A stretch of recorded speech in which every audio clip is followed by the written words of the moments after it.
Со оглед на тоа дека добар дел од вежбите ќе ги работиме седнати на столче, би било добро да знаеме како треба да седиме на столче. Сега ќе се речете што е толку комплицирано, нели?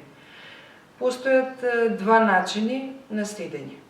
Правилен и неправилен начин. Шега на страна, да разгледаме како правилно да седиме, со цел да можеме правилно да ги изведуваме вежбите. Пред да разгледаме како правилно да седнеме на столчето, да видиме какво столче ни треба. Идеално би требало да е цврсто, значи да не се мрда, стабилно, подлогата на која што ќе биде поставено столчето, да не се лизга, значи да ги елиминираме сите можности столчето, односно основната алатка да не биде извор на несигурност и потенцијални проблеми. Најубаво е да има потпирач за грбот, затоа што тоа ќе ни понуди понатаму поддршка за вежби во стоечка положба.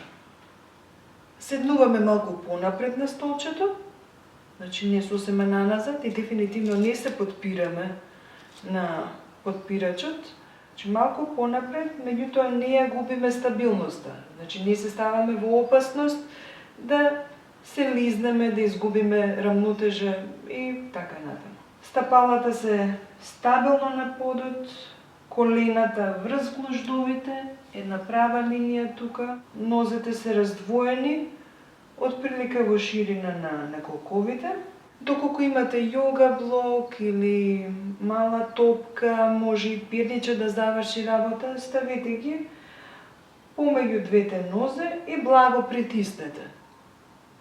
На тој начин ќе ги активираме мускулите на внатрешната страна од бутовите, а како реакција на тоа пак ќе се активираат и абдоминалните мускули, што пак ќе ви помогне правилно да го држите грбот.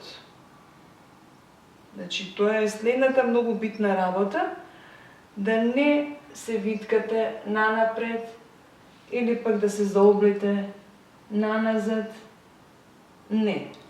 Значи, за нашите потреби многу е важно да го одржиме ребетот во што е можно по-неутрална положба. Имате чувство како да има една права линија од круната на главата, вратот, горниот дел од грбот, средината, долниот дел од грбот и колковите. Најважно е да се чувствувате стабилно и удобно.